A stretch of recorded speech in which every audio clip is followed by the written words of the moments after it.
Este es el 8º episodio de la serie Educación en Diseño. En realidad, tengo una lista de 136 episodios sobre el tema, pero al publicar una serie estoy produciendo una pequeña investigación y a la vez dándole más visibilidad a este trabajo. Pueden escuchar las diferencias entre unos y otras. A todos, o casi todos, les hago la misma pregunta. ¿Qué falta en la educación en diseño de hoy? Y cada una responde desde su perspectiva. Hay gente enseñando o que viene de Italia, Argentina, Guatemala, Estados Unidos, Dubái, Colombia, Cuba, Brasil, España, Holanda, Chile y el Reino Unido. Son muchos países porque esta serie tiene 15 episodios. La publicamos en 2 partes, esta es la segunda. Roger Ghilimani es un diseñador que trabaja en una cooperativa en temas urbanísticos y también es docente en el Instituto de Arquitectura Avanzada de Cataluña. En esta entrevista hablamos de proyectos con el Ayuntamiento y proyectos de la Unión Europea para mitigar y adaptarnos al cambio climático. Específicamente hablamos del Fideicomiso de Tierras Climáticas, Climate Land Trust, de los refugios climáticos y de usar la ciencia ciudadana para investigar y coleccionar más datos. Roger también nos contó que trabaja en la Maestría de Futuros Emergentes, desde donde está usando la metodología de investigación a acción y prototipando lo que quieren diseñar rápidamente. Mi nombre es Mariana Salgado, esto es Diseño y Diáspora.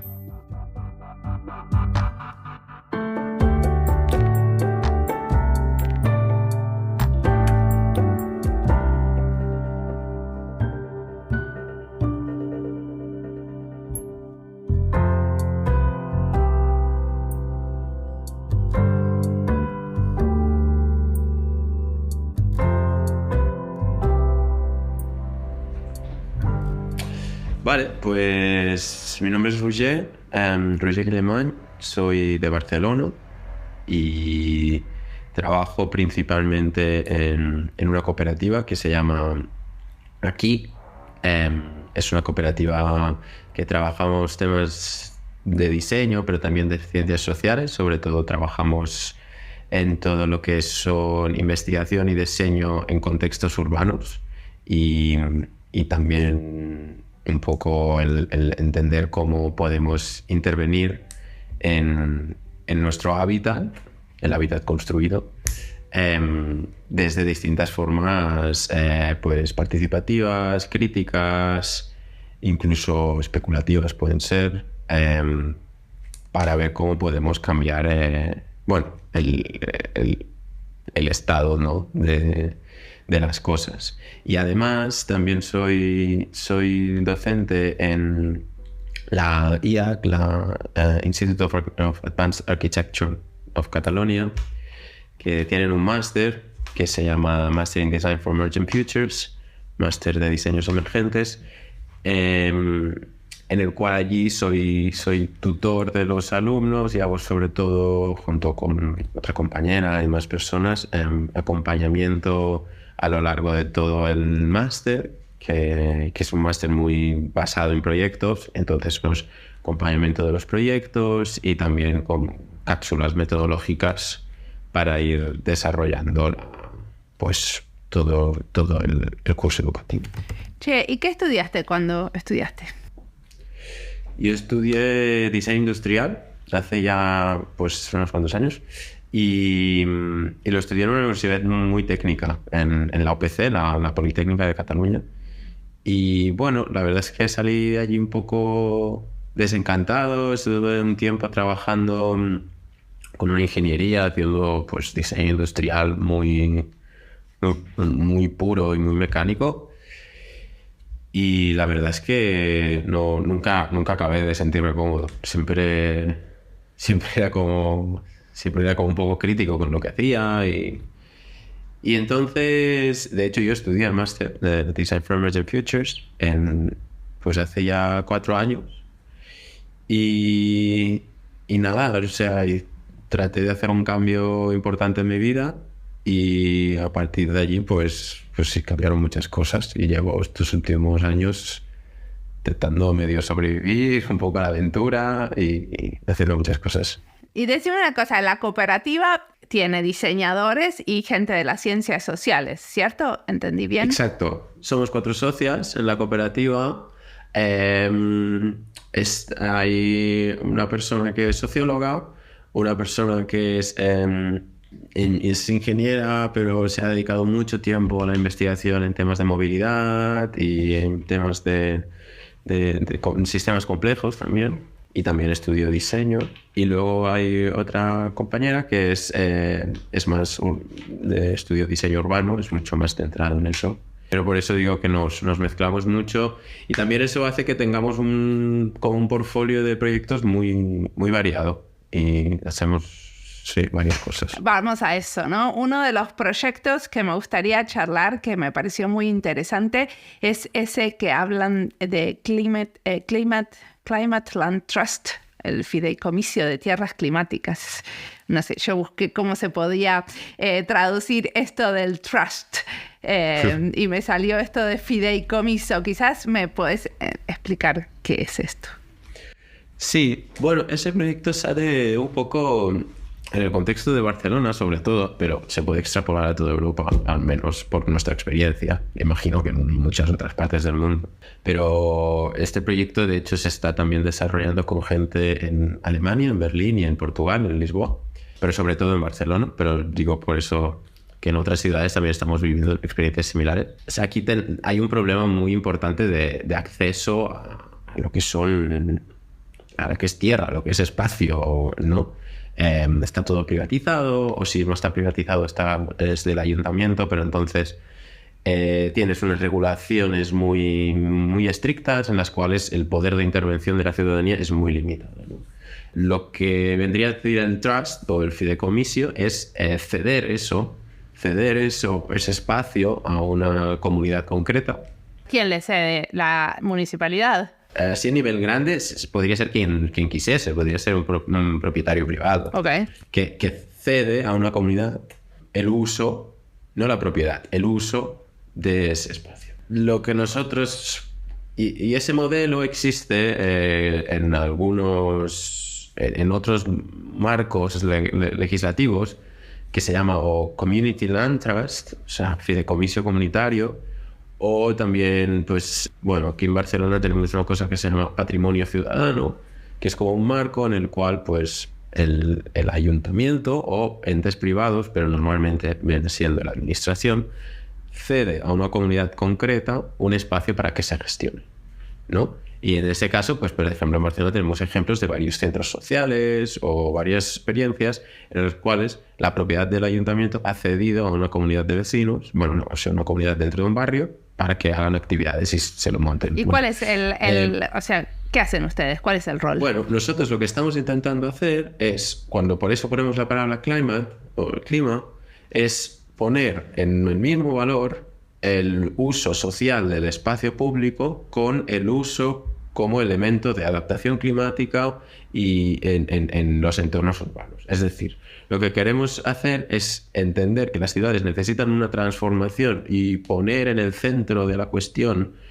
climática, por lo que está sucediendo y las crisis contemporáneas que tenemos, ponerlo en el centro de la cuestión y a partir de allí poder ver cómo las personas pueden ser las que contribuyan a esa transformación climática de las ciudades. Entonces, para aterrizarlo todo, esto es como un marco que estamos interesados en ver hasta dónde se puede llegar y qué se puede hacer. Entonces, para aterrizarlo todo, nosotros conseguimos un proyecto empezamos a principios de este año, pero llevamos ya más tiempo trabajando en ello, para hacer una prueba piloto en Barcelona. Y entonces conseguimos ponernos en contacto con un espacio autogestionado, un espacio público, en un barrio que se llama el Poble Sec, que sí, no sé si has estado en Barcelona, pero hay una montaña que se llama Montjuïc, pues está al lado de la montaña. Y allí hay un espacio que lleva muchos años funcionando como espacio comunitario. Son unos terrenos que en su día se derribaron unos edificios para hacer, vete tú a saber qué idea urbanística tenían en ese momento. Nunca se llegó a hacer. Lo que pasó es que los edificios se quedaron en el suelo y los vecinos llegaron a un punto que dijeron, bueno, ya basta, vamos a usar para hacer algo. Y entonces nosotros, en contacto con nuestros vecinos, empezamos a trabajar esta idea de, vale, ¿cómo podríamos, además de usarlo como espacio social, que ya funciona como tal, añadir esta capa climática para que además este espacio no solamente sea un refugio social, sino también sea un refugio climático? Y aquí es donde nos interesaba ver qué tipo de intervenciones se pueden hacer en el espacio con los vecinos desde abajo para ir transformando este espacio y que tenga esta doble función. ¿Qué quiere decir que sea un refugio climático? Un refugio climático nos referimos a que es un espacio que dentro de la ciudad, sobre todo hablamos a nivel de la época del verano, podría ser también la época de invierno, pero en este caso es verano. Aquí en Barcelona, por ejemplo, hace muchísimo calor, hay mucho asfalto y entonces todo esto hace lo que se llama el efecto isla de calor, que es que se va acumulando calor y se vuelve bastante invivible. Pues un refugio climático es un espacio donde tiene distintos elementos que permiten a las personas pues tener un espacio de confort térmico en el cual se puede estar. Eso, por ejemplo, a nivel muy, muy, muy básico, o como por ejemplo lo pone el ayuntamiento, que eso podemos estar más o menos de acuerdo, el ayuntamiento tiene un mapa de refugios climáticos de la ciudad, pero la mayoría, por ejemplo, vete a una biblioteca que tiene aire acondicionado. Sí, ciertamente estarás más cómodo térmicamente, pero a la vez, eso tiene unos impactos ecológicos. Entonces, las intervenciones que hemos estado haciendo en este solar, pues van, por ejemplo, de crear sombras móviles, crear un sistema de recogida de agua que luego va conectado a un sistema de riego que ayuda a que la vegetación, por ejemplo, también refresca mucho el ambiente. Hemos hecho también un espacio más como para generar actividades sociales, que en este caso pues, no es tan climático, pero es más social. Entonces, estos elementos, cómo van interviniendo en el espacio y cómo nos permiten que ese espacio pueda ser usado durante los meses más calurosos del año, por todo el mundo, pero también, sobre todo, vecinos vulnerables como personas mayores o niños y niñas muy pequeños, que el calor puede afectar mucho. ¿Y cómo respondió la comunidad? Bien, la comunidad respondió muy bien, se aceptó muy bien. Sí que es verdad que solo hemos tenido este verano, entonces el uso de momento es limitado, pero la implicación ha sido muy, muy importante. De hecho, en nuestra web hay algunas fotos y se ven algunas fotos que incluso hemos nivelado suelo y pues ir con 15 vecinos con picos y palas a hacer el suelo plano. O sea, como ha habido mucha implicación, estamos súper contentos y la comunidad también. Y ahora a partir de septiembre hemos estado en esta primera mitad del año como construyendo y ahora en esta segunda mitad, o lo que queda hasta el final de año, va a ser más de dinamizarlo, hacer actividades y tal. Perfecto. Y también tienen otro estilo de proyectos, ¿no? Porque este es un tipo de proyectos en relación a la participación ciudadana, pero después tienen otros proyectos como el Urban Heat, ¿no? Este proyecto que se llama Calor, donde también tiene que ver con la participación de la gente, pero en entiendo que son procesos de transformación en colaboración con funcionarios públicos, ¿no? Sí, este proyecto empezó con esta idea de la ciencia ciudadana, que es usar como el conocimiento y el poder de la ciudadanía para investigar datos, ¿no? Y hablábamos de lo mismo, del tema de las islas de calor, ¿no? Y de los materiales que se usan en el entorno, en las ciudades, y cómo estos afectan pues, la sensación térmica que tenemos. Y la idea era poder generar unas actividades en las cuales se fueron recopilando datos con la ciudadanía y luego se crearon unos grupos, como unos focus groups, con profesionales y personas de la administración para ver qué políticas se podían implementar para cambiar eso. Entonces, ¿cambiar qué es lo que quieren cambiar? Cambiar, pues, por ejemplo, el tipo de material que se usa, el tipo de espacio público que se propone. O sea, por ejemplo, todo lo que sea hormigón, pues eso irradia muchísimo calor, pues despavimentar espacios que se pueda, o tener edificios de color marrón oscuro, pues, o negro, es muy...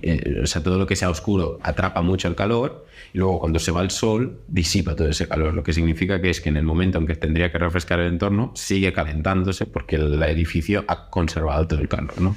Pues pensar en posibles políticas, ¿no? O acciones que se pueden hacer para, pues para promover una ciudad que no chupe tanto calor. Como es un desafío esto de escalar este tipo de proyectos, ¿no? Sí, es un desafío, sobre todo porque cuando tienes que interactuar con la administración pública y sobre todo en ciudades grandes como Barcelona, claro, o sea, llegar a realmente promover cambios y a llamar a la puerta de los decision makers es extremadamente difícil. Y también reconociendo de que hay muchas prioridades que nosotros no estamos tocando que también son muy importantes, como puede ser la vivienda, que es un tema que nosotros no trabajamos, pero en Barcelona es una de las crisis más importantes que hay. Entonces, bueno, claro, es difícil llegar a ese punto cuando hablamos de cambios en la administración y cambios legislativos en muchos casos. Pero ustedes, por ejemplo, este trabajo de Urban Heat, ¿lo hicieron con financiamiento de dónde? Pregunto lo del financiamiento porque también cómo llegás a la administración depende mucho si es un proyecto que justamente los que hacen la política pública encargaron o es un proyecto a los que les estamos pidiendo, por favor, que participen. No, es el de Urban Heat, ese proyecto era un proyecto europeo. Entonces sí. No estaba la administración directamente, no es que se pidiese, sino que era un proyecto europeo en el cual participamos junto con otras ciudades, pero nosotros solo nos centramos en calor. El otro, Climate Land Trust, sí que es un proyecto del ayuntamiento. Entonces ese proyecto bueno, es como un open call de proyectos de innovación urbana y nosotros propusimos eso, se aceptó. Se vio interesante. Por el momento sí que se han interesado por temas más técnicos, como las soluciones técnicas que se han implementado, por ejemplo, en temas de sombra, que les interesa pues ese tipo de pérgolas que hemos estado montando. Aquí eso lo he dicho, lo hemos hecho con un estudio de arquitectura, que ellos son los que han hecho más la implementación, o sea, más técnica. Pasemos a otro tema totalmente diferente, ¿no? Esto de la maestría de futuros emergentes. Siempre en diseño estamos diseñando futuro. ¿Cuál es la característica de esta maestría? ¿Qué la hace especial? El nombre parecería que es como un máster de forecasting, no sé, de previsión, ¿no? De futuros. Y nosotros nos alejamos, o intentamos alejarnos mucho de eso. Nos interesa otro tipo de entendimiento del futuro. Sobre todo, una cosa que siempre decimos en el máster es que los futuros emergentes empiezan con presentes alternativos.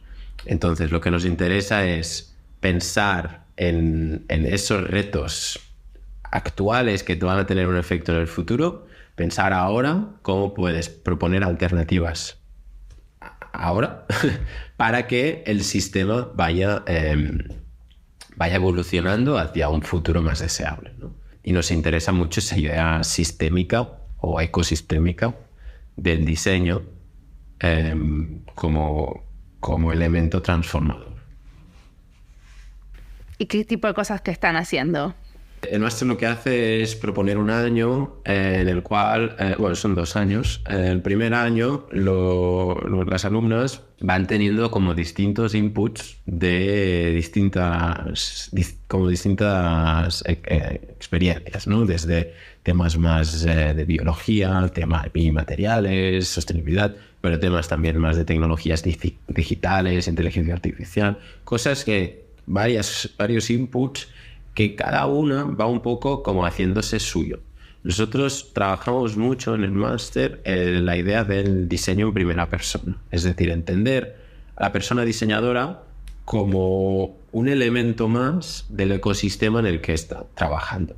Alejarnos mucho de esa idea de proyectar algo, ¿no? De esa idea del experto, de la persona diseñadora como ese ente que dice esta es la solución y aquí la tenéis, sino bajar ese rol y que se integre en el ecosistema que está intentando cambiar. Entonces, aquí ponemos mucho énfasis en nuestras propias experiencias y también en nuestros propios, ¿cómo se llaman? Biases.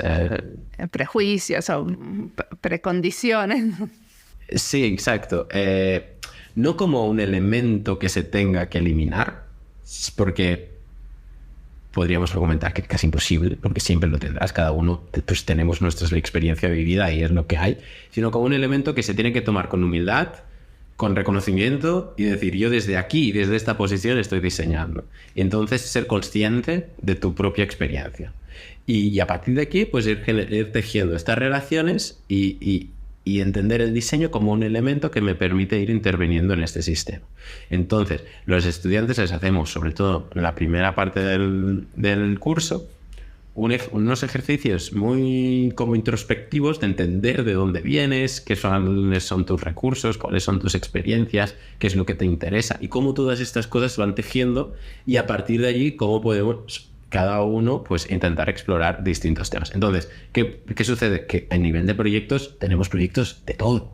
Hay muchos proyectos distintos, algunos serán muy especulativos, otros son mucho más directos, otros tienen una visión más como de startup, pero bueno, cada uno va teniendo su fin. Y a nivel de temáticas, pues también lo mismo. Algunos pues hablan más de temas tecnológicos, otros hablan más de temas sociales, otros hablan más de temas posthumanos. Y los que estudian esta maestría son todos diseñadores que vienen de haber estudiado diseño, ¿o viene gente de diferentes disciplinas? Viene gente de distintas disciplinas. Sí que es verdad que una parte importante son diseñadores, pero hay gente de otras disciplinas. Vienen pues ingenieros o gente que viene de ciencias sociales, gente que viene como más de temas más de economía y administración de empresas. Hay muchos intereses distintos y este máster, lo que más que un máster de diseño en el cual se enseña a diseñar, lo que enseña es cómo usar el diseño como una herramienta transformadora. Y obviamente hay aspectos de diseño que se tienen que integrar, sobre todo a nivel más práctico. Este máster se hace junto con el Fab Lab de Barcelona. Entonces hay una parte importante de fabricación digital y de entender como herramientas de diseño y prototipado que permitan a los estudiantes como proponer esas transformaciones, ¿no? ¿Y vos haces algunas colaboraciones entre tu cooperativa y este espacio de enseñanza? Bueno, la cooperativa nace de ahí, de hecho. Nació uno de los socios, estudió conmigo, y él, su proyecto, de esos muchos proyectos distintos, empezó a tener esa línea, ¿no?, de intervenir en el espacio público desde la participación ciudadana.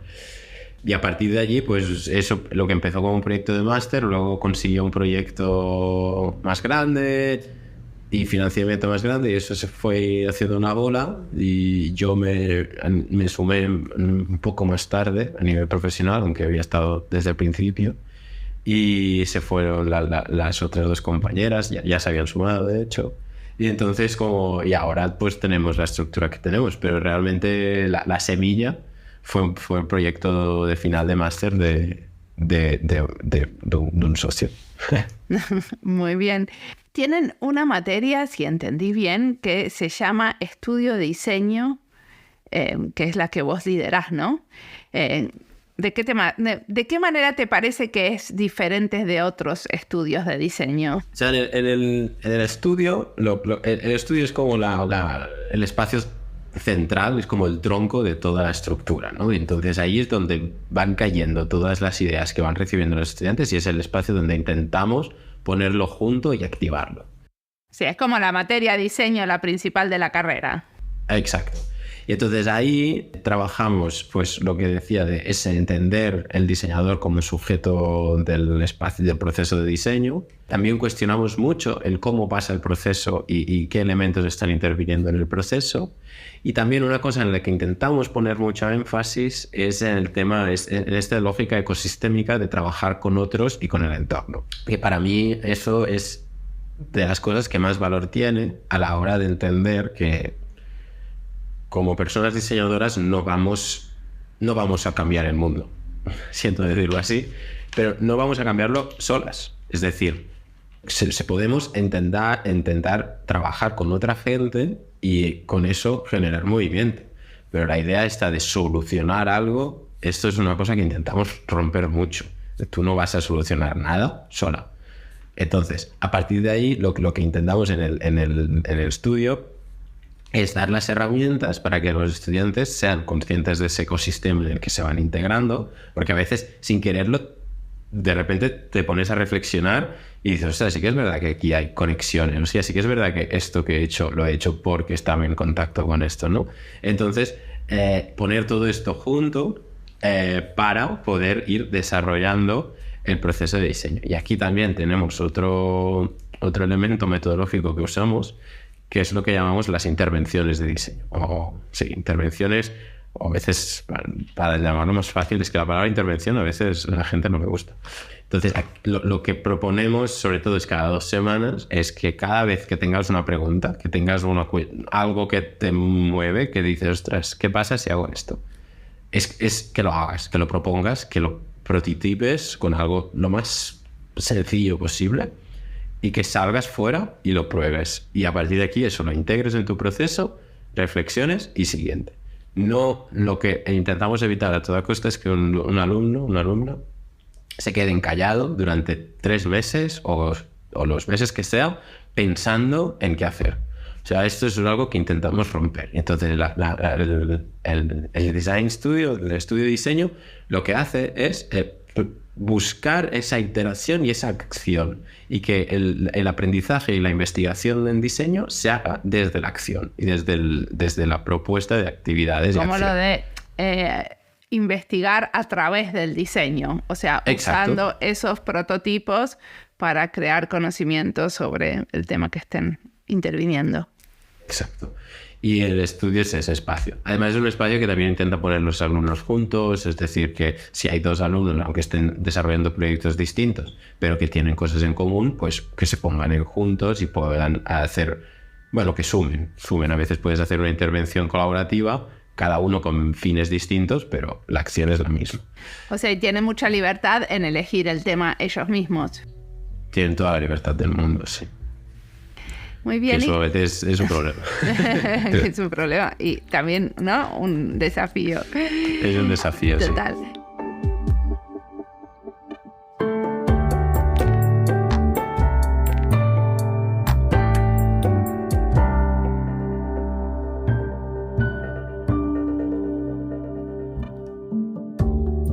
Esta entrevista es parte de las listas Arquitectura para el Cambio, España y Diseño, Diseño Sostenible, Futuros y Diseño. Las listas las encuentran en nuestra página web y en la sección de recomendados en YouTube y en Spotify. Si estás buscando algo y no lo encontrás, siempre te puedes comunicar conmigo.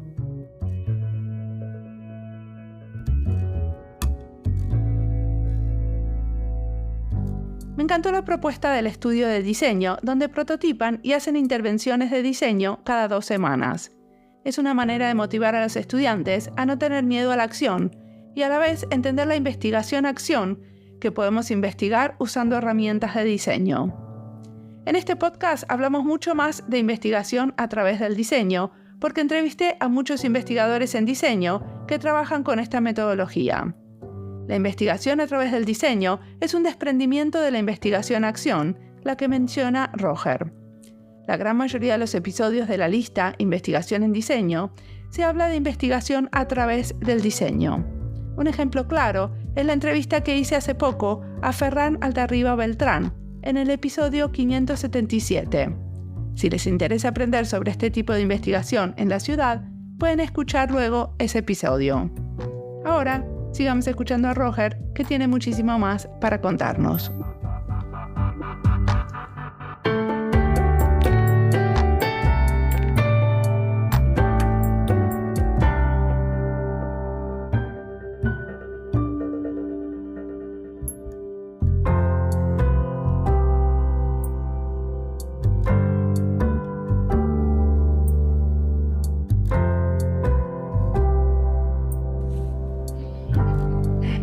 ¿Y qué te parece que le falta a la educación en diseño de hoy?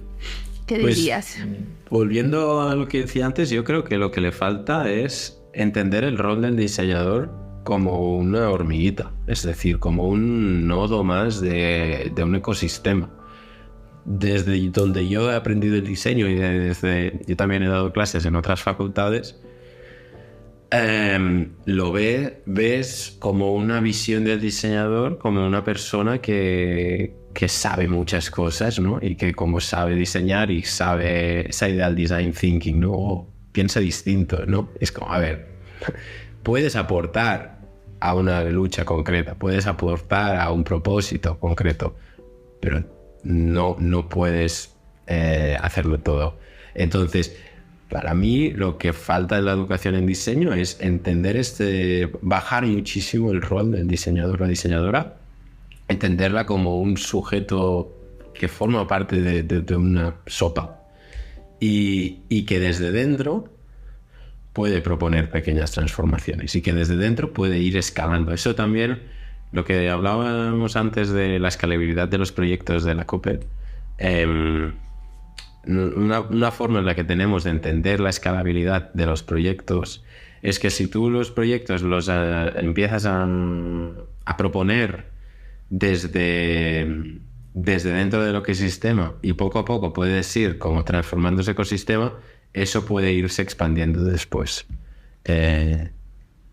Aunque sigue siendo un reto enorme, es una forma en la que se puede luego escalar el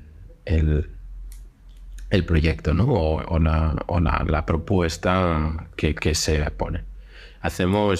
Hay como en el máster usamos un gráfico para entender el proceso de los proyectos, que empieza como en el eje vertical, es como a nivel pues global, nivel regional, nivel municipal, nivel personal, y en el eje horizontal pues el tiempo, ¿no? Y empiezas desde arriba, luego con el tiempo lo que buscamos que lo bajen al nivel personal, esos retos ostras, el reto del cambio climático, vale, el cambio climático es un reto que no puedes entender como una cosa cerrada que dices, pues la solución es esta.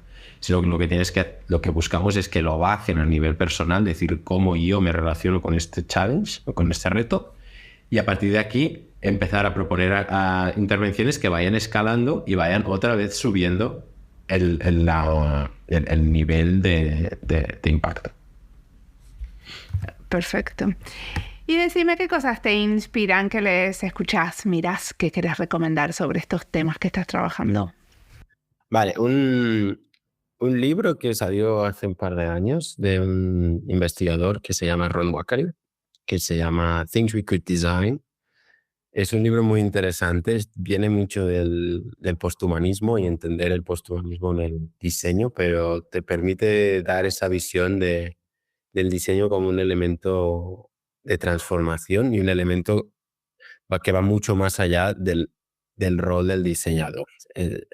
Entonces, ese libro es muy interesante. Things We Could Design es de MIT Press y el escritor es Ron Wackery.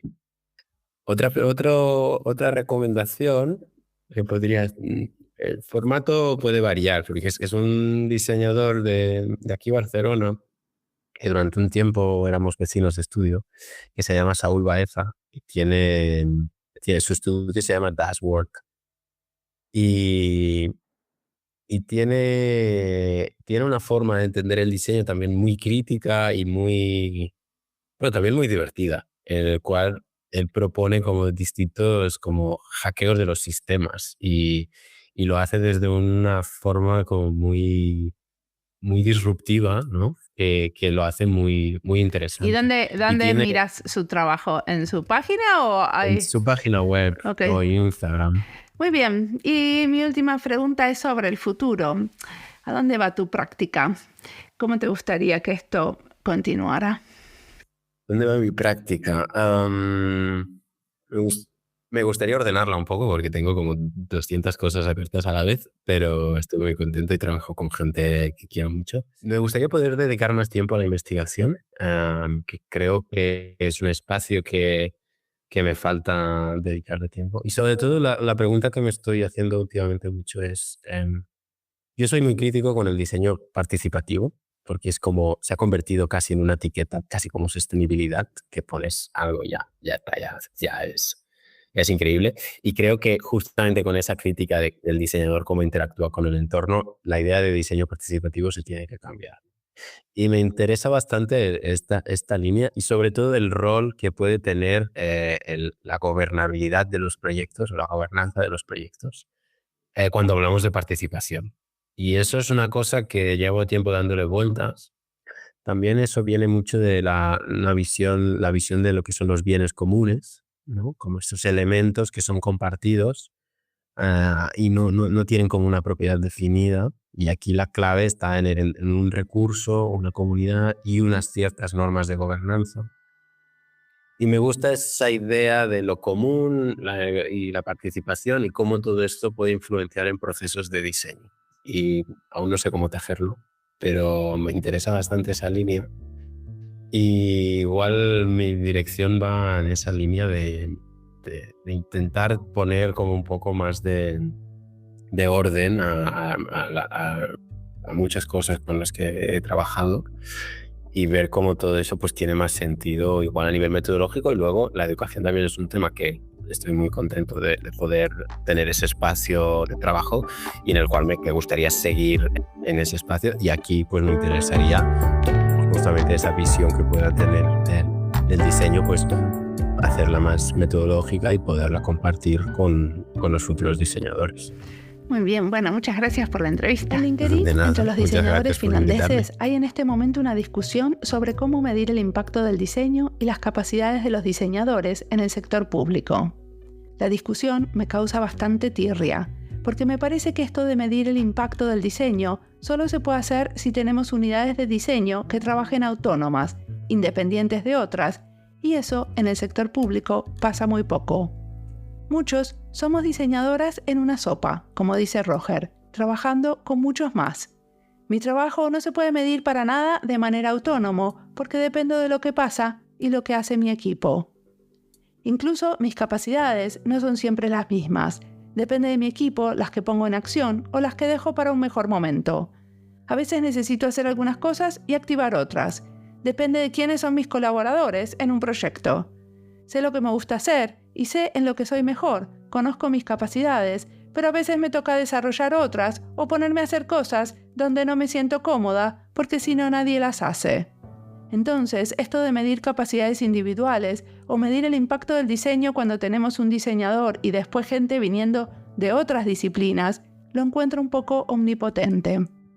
Coincido con Roger cuando dice que nos falta entender el rol del diseñador como una hormiguita en un ecosistema. Queremos justificar el rol del diseño en nuevos espacios de acción y por eso queremos medir impacto, pero al hacerlo estamos nos dando más importancia de la que podemos tener, porque lo que hacemos es totalmente interdependiente de nuestro contexto.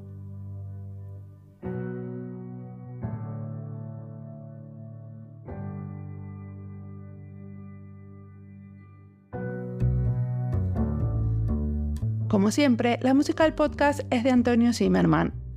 El diseño de sonido es de Andy Fechi. Este podcast está publicado con licencia creativa común con atribuciones. Esto es Diseño y Diáspora. Pueden seguirnos en nuestras redes sociales en YouTube, Instagram, Twitter, Blue Sky o visitar nuestra página web diseñoydiaspora.org. No olviden recomendarnos. Nos escuchamos en la próxima.